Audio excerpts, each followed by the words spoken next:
You wake up in your 16Y0 body and the year you were that age. You have all of your current memories and abilities. What do you do with your life? I'd have a lot more confidence and more of a "screw you" attitude toward drama and unkind actions from peers. See, here's the thing, you wouldn't have peers anymore.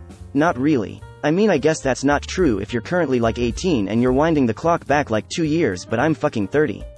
All of a sudden I'm back to being a junior in high school? I don't want to hang out with 16-year-olds. I couldn't have friends or a dating life. And I can't just hang out with older people because I'm 16. You wouldn't be able to really develop any kind of healthy friendships or social life until you're like 23 or something, and even that's probably a stretch. It would just be a painfully lonely existence. So no different than my experience of being a teenager. Tell my dad to go get checked for cancer. And give him a hug. Edit. Thanks for awards. Let's give the people we love hugs tonight. I'd immediately tell my mom the doctors are wrong and they need to focus on her heart instead. I'd FaceTime her every single day. I'd never roll my eyes at her. I'd listen to her over dramatic stories and I'd use her catchphrase she created, just to make her smile. I'd rather say the dumb phrase every single day than have it tattooed onto me within the next 10 years. Bye for now, Mom. I'll call you tomorrow. Rather than unanswered texts and countless missed calls before receiving the news so unexpectedly while 2,000 kilometers away. Edit spelling. A 44-year-old brain in a 16-year-old body. I'm gonna get shit done, starting with my 401k. Same here. God, I'd be so rich. Also, ditch the guy from your hometown and treasure your future husband for the gem he is. Buying all the bitcoins I can get my hands on. Edit. Imagine grabbing even a few when they were less than 10 cents each. Invest in Amazon and Google. And buy some Bitcoin. 1996 is a bit early for me to buy Bitcoin. What I would do though is keep an eye out for mentions for it, and then when it becomes a thing start mining the fuck out of it at home in 2009 or so, and then buy some once I can do so securely, but not using Mt. Gox. End communication. No need to ever buy any. If you spent 6 months mining it on pretty mediocre hardware in 2009, you'd have billions of dollars in Bitcoin now. Someone early on in the mining scene spent 10,000 BTC on a pizza delivery, and at some point last year that was worth $700 million. Hug mom and dad. And grandpa and grandma. Don't date that girl for almost 4 years. So she's available? I also choose this guy's ex-girlfriend. This joke never dies, does it? I guess that means I'll never choose this guy's joke.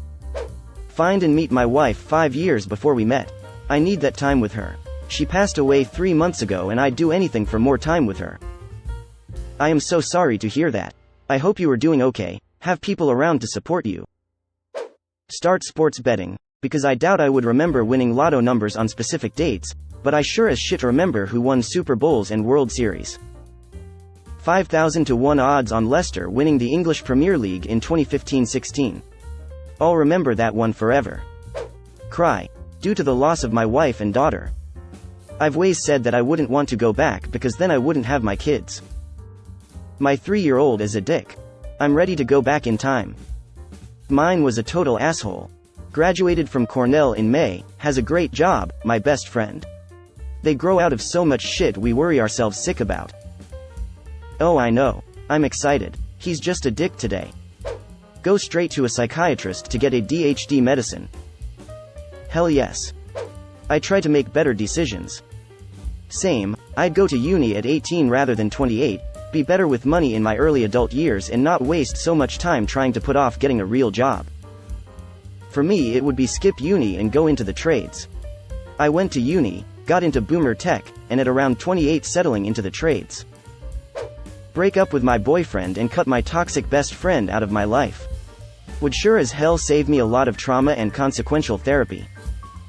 It really wouldn't though, because you keep all your memories. You'd have trauma from things that never actually happened. But it's also a core healing process. You get the chance to stop the events from taking place. Stay in school instead of skipping all the time. Same, just go to school and get it over with. I missed over 50 days a year for my last few years of high school. I'm a teacher now, lol. Call NASA. Tell them to stop the Challenger launch. Unfortunately, someone tried that and NASA ignored the engineer. This is why I might not even try to warn them about 9/11. No one is gonna listen to a random phone call tip. and then when it happens all of a sudden I get renditioned to some black site where they aren't taking I am from the future as an answer worthy enough to stop waterboarding me. Edit. Just realized I would be making that call 2 years late anyways. I was 14 in 2001. I'd probably call in a bomb threat for WTC 1, 2, and 7, being very specific about how and when. I think it would be easier to stop at least one of the planes than get them to evacuate a tower. Flights get delayed all of the time. Bad idea. The terrorists would just try again another day. You're postponing 9/11, not stopping it. You'd need to find a way to apprehend the terrorists. Even then, there'd likely be replacements. The weakness was in the shitty airport security at the time, and I doubt any 16-year-old can do anything to change that. To me, the most reliable option is the WTC bomb threat for both buildings.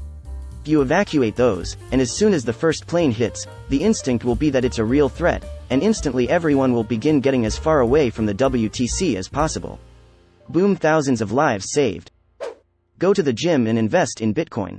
Like as much money as I can get my hands on, all into Bitcoin. You don't even need to work hard. You could easily be a crypto billionaire as a fast food worker if you got in early enough.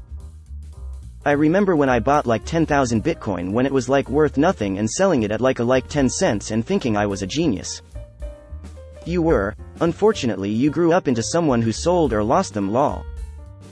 Run away from my toxic mother as far as possible, and claw my way into an emancipation order with the courts. Hug. Find my wife a lot sooner. I thought this too, but I wouldn't be the me that she fell in love with. Also, she would be 9 and that would be weird. In the same boat, when I was 16 my wife was 11, don't think I'd want to travel down that road, lol. When I was 16 my wife was 7. It would have been problematic. Not give a shit about what people think of me and be true to myself. Whatever I'm doing RNBC, I'm currently 16. Don't buy Bitcoin. Don't succumb to the stereotypes of the era and take the home economics class one wanted to do. I could learn to cook but was afraid to because it was a girl thing to do. I would have discovered my love for cooking at an age I could have really done something with it. This is not directed to you as a person. Just a reflection of myself and my thoughts about your important comment. I've been cooking since I was 8 or 9. I am good at most domestic chores. I also provide for myself financially. But that's due to with my personality and the need for cleanliness and order. Young women are encouraged to take care of themselves financially so they can be independent, and young men should be encouraged to do the same in a domestic sense. If both parties have equal well-rounded sets of life skills, it creates a more equal playing field rather than creating a power dynamic. I'm glad you did find your love of cooking.